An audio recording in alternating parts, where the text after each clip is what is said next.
Debati për fatin e Belinda Ballukut ka përshkallëzuar tensionet politike në Shqipëri, teksa opozita akuzon kryeministrin Edi Rama për ofrimin e një buroje politike që pengon procesin e drejtësisë. 5 anëtarët e opozitës në Këshillin e Mandateve kërkuan me insistencë që mbledhja të zhvillohet me urgjencë për të parandaluar çdo mundësi që Balluku të prish provat apo të ushtrojë ndikim mbi dëshmitarët. Si antar të Këshillit të Mandateve, përfaqësues të opozitës, kemi kërkuar dhe kërkojmë me forcë mbledhje një ore më parë të Këshillit Mandateve për të miratuar kërkesën e prokurorisë. Bashkëndajmë shqetësimin që prokurorët e posaçëm informuan dje në Kuvend se çdo ditë në liri e Belinda Ballukut nënkupton cënim të hetimeve, prishje të provave dhe intimidim të dëshmitarëve. Në fillim të javës të mbledhjes së Këshillit Mandateve për të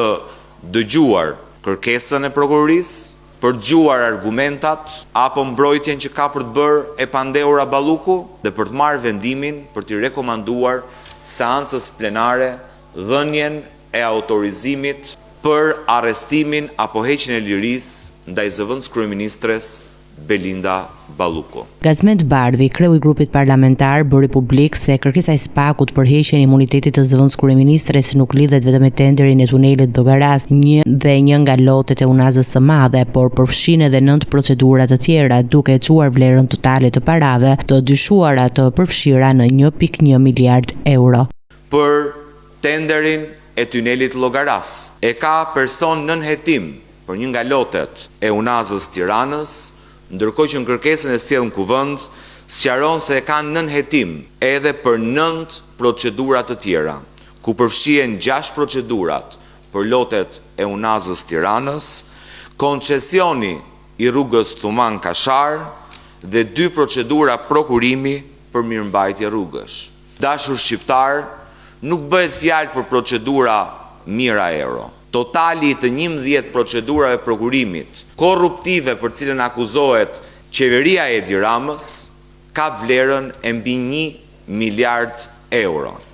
Kryeministrin Edi Rama e akuzoi si bashkëpunëtorin më të ngushtë të Belinda Ballukut në shumicën e 11 aferave me procedurat e prokurimit. Ti bëj thirrje Edi Ramës të heqë dorë nga pengimi që po tenton t'i bëj drejtësisë, të heqë dorë nga tentativa e tij për të marrë peng drejtësinë, të heqë dorë nga avokatia ndaj të korruptuarës Belinda Balluku, të heqë dorë nga çdo manovër për të sulmuar drejtësinë me shpresën se do të shpëtojë prej saj. Faktet tashmë ndodhen jo në një dosje, por në disa dosje.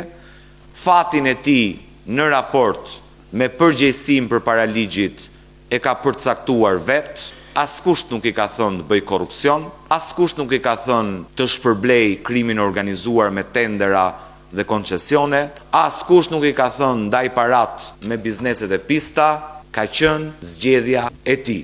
Opozita gjithashtu vlerëson punën e treshës së prokurorëve të SPAK-ut Klodian Braho, Dritan Prençi dhe Dorina Bejko, të cilat dhanë mundësinë që deputetët e njihen me materialet hetimore, duke theksuar rëndësinë e transparencës dhe përparësisë të së drejtës për drejtësi mbi interesat politike.